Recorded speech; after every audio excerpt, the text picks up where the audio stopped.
এখন দেখবো বন্ধুরা, আজ সকালবেলায় আপনার ভালোবাসার মানুষ আপনাকে নিয়ে কি চিন্তা ভাবনা করেছেন। চলুন দেখে নিই। আর বলবো এই রিডিং কিন্তু সবার জন্য একটা জেনারেল প্রেডিকশন, তো অবশ্যই 50-60%ই রেজনেট হবে, এর থেকে বেশি না। তো চলুন দেখবো আপনার পার্টনার আপনাকে নিয়ে আজ সকালবেলায় কি ফিল করেছে, কি চিন্তা ভাবনা করেছে। আপনার ভালোবাসার মানুষ আপনাকে নিয়ে আজ সকালবেলায় কি চিন্তা ভাবনা করছে। 8 of Swords,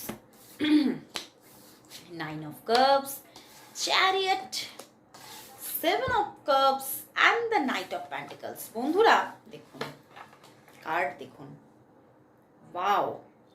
আপনার ভালোবাসার মানুষটি কোথাও আপনাকে ভীষণভাবে আজকে সকালবেলায় মিস করছেন, এবং কোথাও তার জীবনে যে সমস্ত মানুষগুলির আনাগোনা তিনি দেখেছেন, তার মধ্যে কোথাও উনি আপনাকে সর্বোত্তম বলে চুজ করছেন, এবং কোথাও উনি আপনার সঙ্গে এমন একটা রিলেশনশিপ তৈরি করতে চাইছেন যে রিলেশনশিপ কোনোদিনও ভাঙার নয়।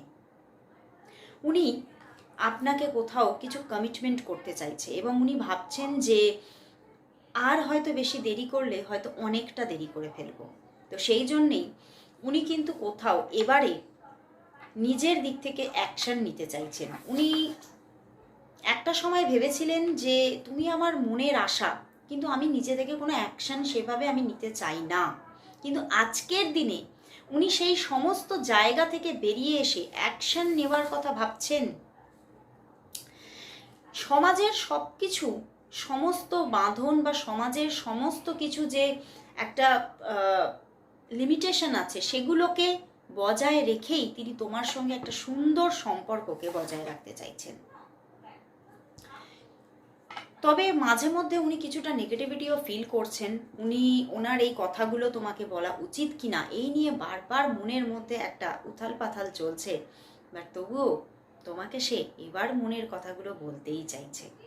তো অবশ্যই ক্লেম করো রিডিংটা, যাতে উনি এই সমস্ত বাধা বাঁধন ছিন্ন করে তোমার কাছে চলে আসতে পারে। তার জন্য সবাই তোমরা 666 টাইপ করো।